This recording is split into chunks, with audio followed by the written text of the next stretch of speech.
Alright, guys. We're getting to the big kahuna of topics of this stream. Trump's horrific tariff policy. You know what's really funny? I'm not the first. I am far from the first. But I was one of the first progressive content creators to deep dive into Trump's tariff policy being awful. I think I remember going back like about 5 or 4 years ago it would have been. I did a whole segment about Trump's horrific steel tariff policy against China back in his first term, and how economists came out to unanimously say that the best case scenario was that it would have no impact on the US economy. The most likely and worst case scenario would be that everything made with steel in the United States would rise in price, which it did. I did a whole segment about this, talking about how Trump isn't even economically competent, because a big talking point back then was, even if Trump is crazy, at least he's a businessman who knows how to run a business. He knows how to handle money. He knows he's going to make Americans wealthy. He's going to make America wealthy. This was a popular talking point. And I was one of the first people to deep dive into his tariff policies that he had repeatedly talked about, the ones that he had already put into place, and the impacts that they had and how destructive they would be. And so for many of you, you could say if you were or weren't, many of you probably heard about Trump's tariffs and how bad they would be from me for the first time, before it even became a big talking point. I kind of feel like I got ahead of the curve on that one. Was one of the first people being like, guys, Trump's tariff policy, it's horrific. You know, go look at my channel, look up Trump tariffs, and look how far back I've been talking about it. So I feel a little bit horrifically vindicated, I guess. Like, vindicated when you don't want to be vindicated. When it comes to this, Trump has gone from making tariffs kind of like a side thing. You'd see the occasional MAGA cuck coming out to defend Trump's steel tariffs back in 2016, 2018, 2019, that time period. But for the most part, an actual economic policy wasn't a popular thing to discuss around Trump. They loved to talk about how based and funny he was and, you know, just try to defend the things that he said and done. They never wanted to talk about his actual policy. Many of them couldn't name any of his policies, much less defend them. And so Trump making his tariffs a mainline, like, figurehead issue going into this election is a big deal. Because now, the fact that Trump is not actually the master businessman, giga econ president that all of MAGA seems to think that he is about to become abundantly obvious. These tariffs are going to have severe and immediate impacts the second they take effect. And so right now, we're on the verge of massive economic decline as a country. Because tonight, right now, Trump is making the final decision on whether or not oil will also be tariffed from Canada and Mexico. If he tariffs Canadian and Mexican oil, gas prices will rise. They will rise. That will not be good for Trump. I don't know how he'll handle that. Rising gas prices are one of those things where the multi-billion-dollar conservative media empire industry is pretty strong. Don't get me wrong. They are strong and they are very good at making Americans delusional. But I feel like the one thing that can cut through the delusion of those Americans is a high gas price. Americans love their cars. They love to drive, and they love to see low gas prices. And you could argue that high gas prices got Trump elected. That they gave Trump enough votes to turn the tide. It would be hysterical if we see a 10 to 20% jump in gas prices, correlating with the tariffs Trump wants to put in place, right after Trump passes said tariffs. It would be hysterical. Absolutely, especially as a guy who doesn't drive at all. really fucking funny. But we'll see how it goes. Trump may not end up tariffing Canadian and Mexican oil, which would also be hilarious because that was one of the biggest points Trump campaigned on. Remember, Trump campaigned on, we're gonna drill, baby, drill. We're gonna be producing so much domestic oil, and we're gonna tariff all the foreign oil, so we're only getting American oil. Only beautiful American oil. I call it black gold. It's beautiful American oil. He's gonna do that. That was like the thing he was running on. And now it's very possible he doesn't end up tariffing that Canadian and Mexican oil at all, which is hilarious because that would be him breaking a promise. But then if he does it anyway, it's going to result in gas prices massively going up, which is going to feel like a broken promise to many Americans, even if it's just him doing exactly what he promised to do. And most Americans were just too stupid to know that what he's promising to do would raise gas prices and prices on almost everything else.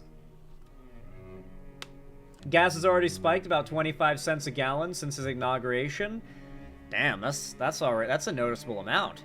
And President Trump announcing that he will decide tonight whether or not to impose oil tariffs on Canada and Mexico. Megan Casella has got the details. Megan. Melissa, that's right. Those tariffs a little up in the air, but some others firming up this afternoon. President Trump formally announcing he'll be putting 25% tariffs on Canada and Mexico this Saturday. He had threatened these last week, but there had been some expectation that if the two countries took... I already explained this earlier in the stream, but since this will go out as its own video, I feel I need to explain. What is a tariff? A tariff is a tax. It's just a fancy word for tax. But the reason they don't call it a tax is because it is fundamentally different. It is specifically a tax on retailers and companies buying inventory or inputs from foreign sources. So let's say you are a car manufacturing company in America. If you need to buy raw steel for your manufacturing, that steel that you buy, usually in this case from China, is called a foreign input. Trump wants to tariff foreign inputs on top of everything else. This basically means that American companies, American car manufacturers, American anything manufacturers that use steel in this example, would have to pay a 25%, let's say, hike increase on the cost of said steel when it is coming through customs into America. At no point is a non-American company or non-American government ever taxed in the tariffing process. Tariffs are not a tax on other countries. They simply aren't. Google it if you don't believe me. Trump thinks they are. That's just objectively not how it works. Tariffs do in fact tax the American companies buying either inventory, let's say it's like a Walmart buying made products from a manufacturer overseas. Those would also get tariffed at the border coming into customs, meaning the company selling these things to Americans would be getting taxed a certain percentage of the cost of that large import. And the same would go for the inputs being raw materials for domestic manufacturing. Of course, if you have half a brain cell, you can figure out that if these American corporations are getting taxed by the US government at a higher rate, they're not going to take that tax on the chin.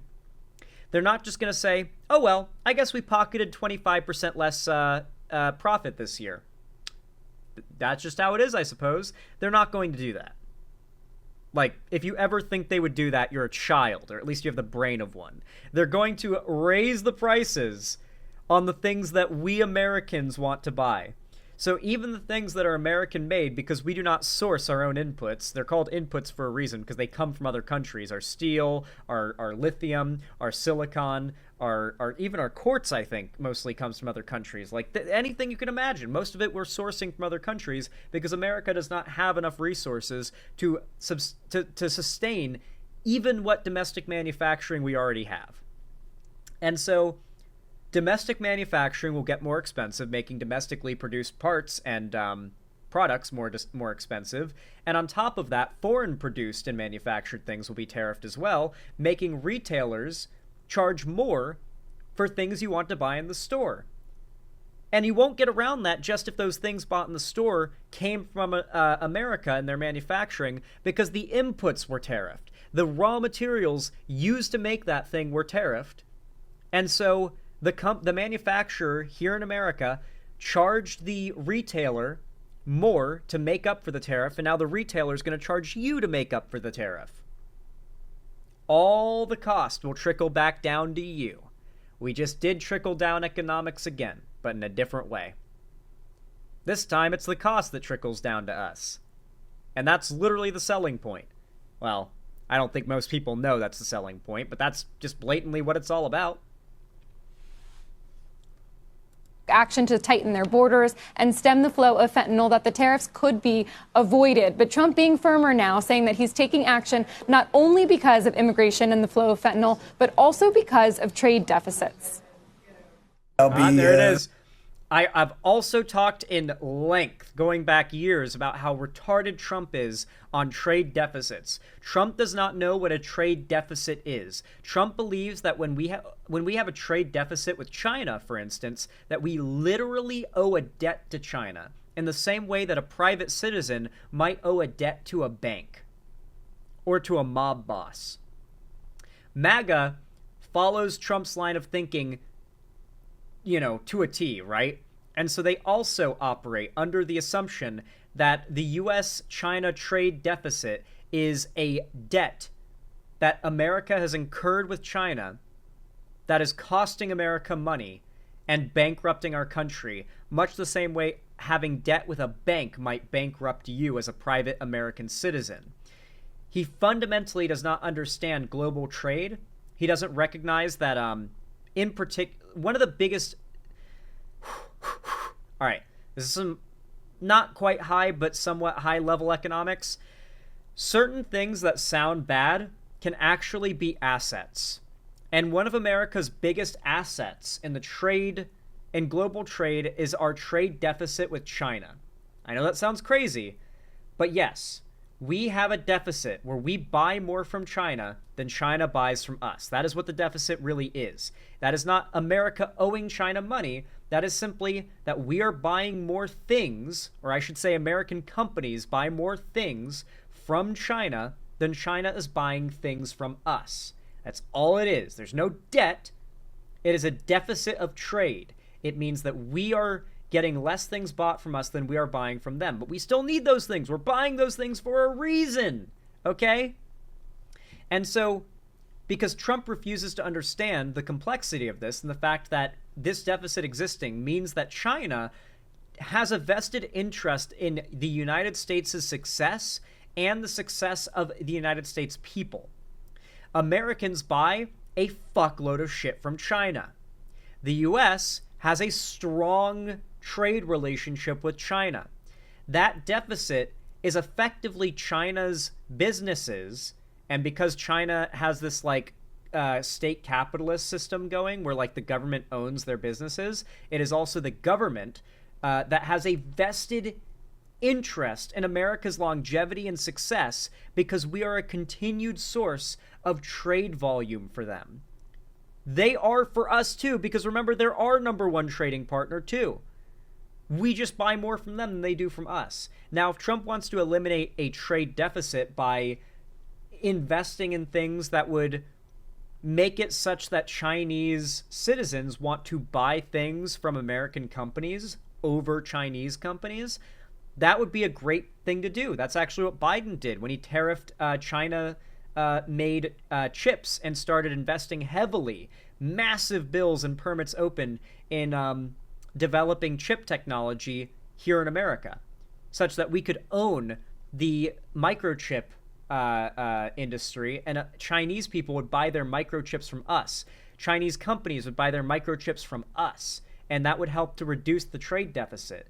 Even though the trade deficit's a good thing, it wouldn't be a bad thing to kind of level things out a bit for China to be buying more stuff from us. That would just make us even more reliant on each other's success, right? We would want China to do well, and China would want us to do well because we both have a mutual beneficial relationship off each other.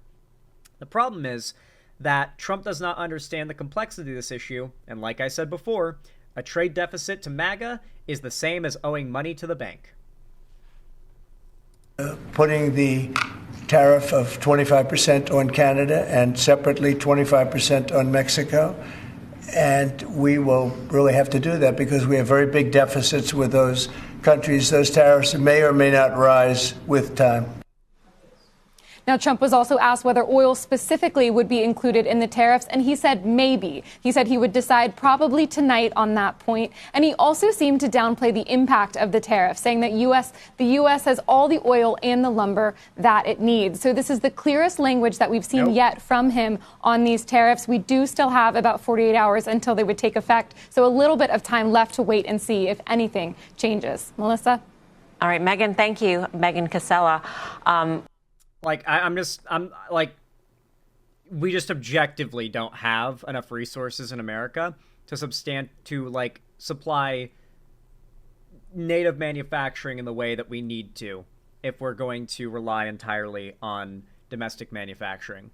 We may have enough lumber, we may have enough oil, but there are plenty of other things that we get from Canada and Mexico. In fact, Cardinal Health CEO on his conference call today was talking about the impact of tariffs on that company. That is a healthcare, health services, health products company. There are impacts far and wide that we're not even thinking. That's not just oil and gas here. Right. And the nearshoring that so many industrial companies in the United States have taken part of in Mexico, I think they're not going to be thrilled about this. So the analysts are already coming out and trying to, what is the impact of, and I saw a UBS report that said 25% tariffs on Canada and Mexico equals 80 basis points drag on GDP, but not a terrible increase in inflation. In fact, they say on an annual basis, 10 bips. What do you think? Yeah, I mean, I think it can't be underappreciated the amount of inputs that come in from Mexico into the U.S. to build stuff, right? And so it really does bite quite a bit. It will not help the jobs market in the U.S. And don't forget the agricultural aspect as well. We do a lot of agricultural trade with Mexico. Listen, this is just the beginning.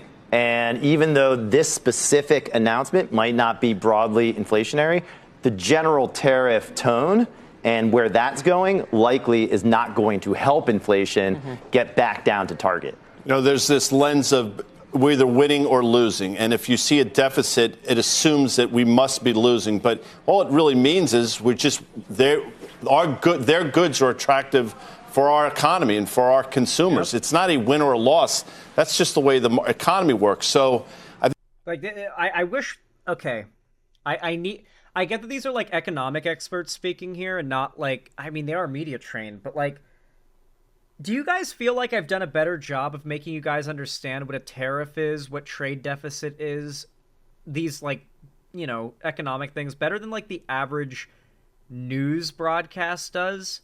Because when I watch these, I know what tariffs are. I know what a trade deficit is. I know why it's not bad. I know why it's important.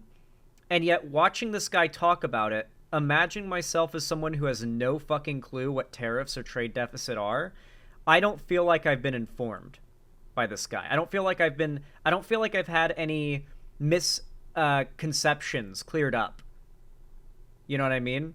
This CNBC clip is so clearly designed for people who are Democrats who understand the economy at least as much as I do, enough to understand everything he's saying. And I don't think most Americans, you could sit them in front of this and they'd have any fucking clue what this is. I think now most Americans know what a tariff is, but a year ago they did not. Today, I think if you put 100 Americans in front of a camera and ask them what a trade deficit is, they could not explain to you what it is. They would not give a correct definition. I think that progressive media or news media in particular needs to have a heavy lean on education, just in general. I think this is just a broad criticism. I, as a content creator, am always thinking what some big newbie who knows nothing about this shit, who's 16-year-old me, basically. Imagine what would 16-year-old me, who is extremely ignorant, highly arrogant, and extremely influenced by bad, dishonest grifter figures. That is the average chud online, is 16-year-old me. What does that person need to hear in order to not just have misconceptions dissuaded and cleared up, but to be actually educated and informed on a topic enough that they can understand it now and recognize on their own why the conservative movement is full of shit. And so I feel like I did a better job of explaining tariffs and trade deficit than he did. Just thought I'd say that. I think if you look at it through that lens, it makes a lot more sense. But these tariffs, to your point, I don't think people really fully realize the ramifications. What?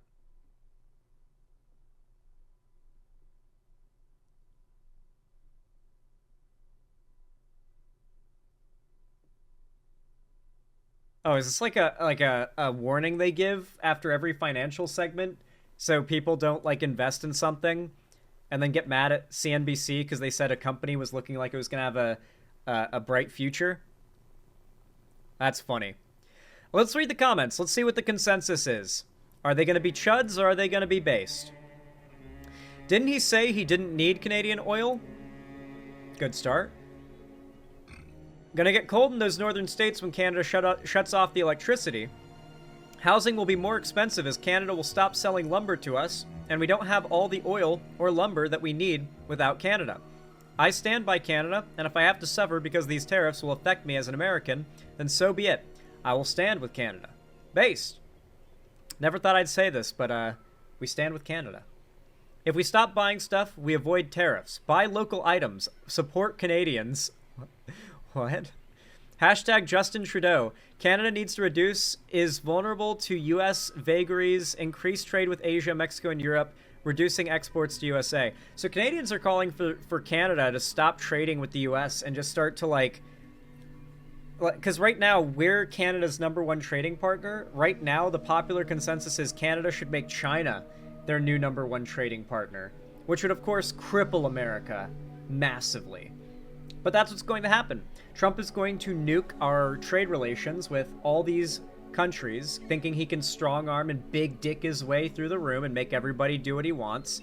And it's just going to destroy the country, and we're all going to suffer for it. And mind you, Trump and his cronies are so rich, they're not bound to America. Trump can take a private jet with Elon and all of their buddies to another country, to a private island where they've got like some Jurassic Park tier paradise set up, and just watch America burn over the horizon.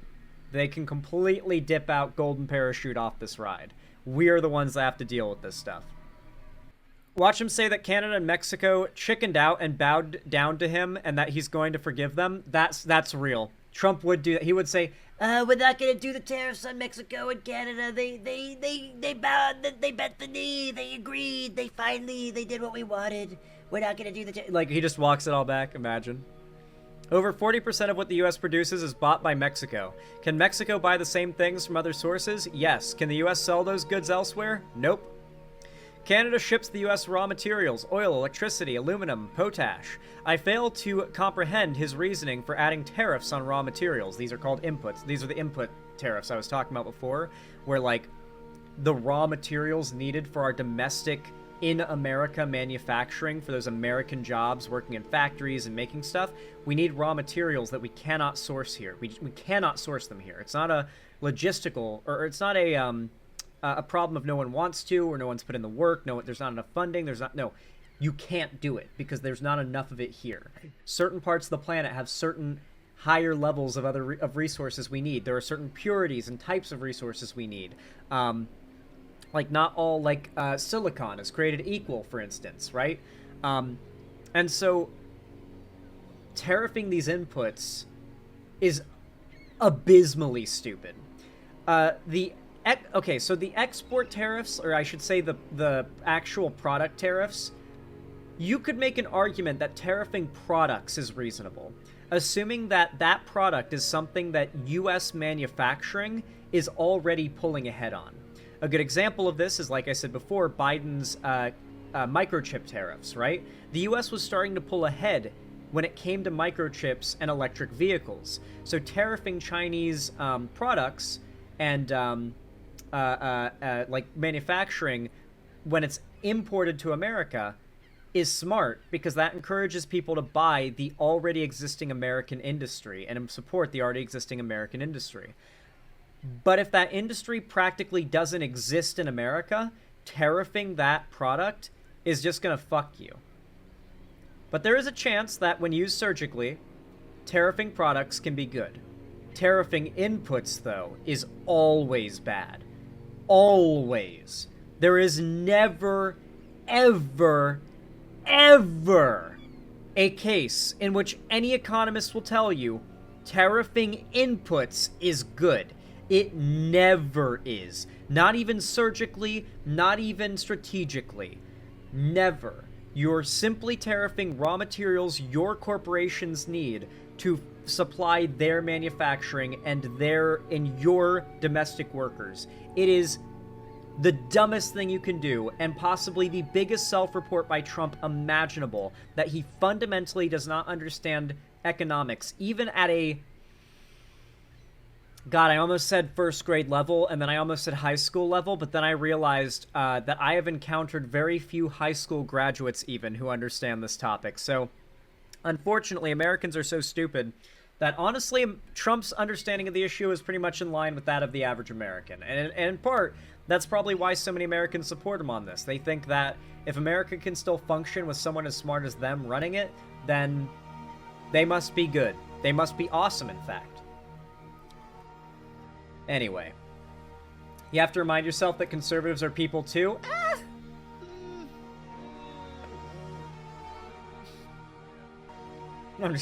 Anyway, if you guys enjoyed this segment, if you found it enjoyable, educational, or entertaining, then please consider leaving a like and a comment. It really does help a lot, especially when watching live in real time. I really do appreciate... I know, Heavy Gretel, I was just joking. Especially if you're watching live in real time, it really does help a ton when you like and you comment. It means so much as well. That, it tells me that you guys are liking my stuff and you want to see more. And, it also helps. And of course, if you want to subscribe and ring the bell icon, you very much should do so, because it'll ensure that YouTube actually tells you when I go live or upload new videos in the future. And of course, if you want to see more from me on other platforms, be sure to follow my social medias, which are linked down below in the description. And finally, if you want to support me directly, financially, help me keep the lights on and a roof above my head here at the Xander Hall studio, then please consider donating, subscribing, or gifting a sub on my website, xanderhall.com/live, or support me through YouTube, Twitch, Streamlabs, Stream Elements, Patreon, or buy some merch through the Streamlabs link down below in the description. Regardless of how you support me, though, thank you all so much for watching, as always, and I hope to see you again.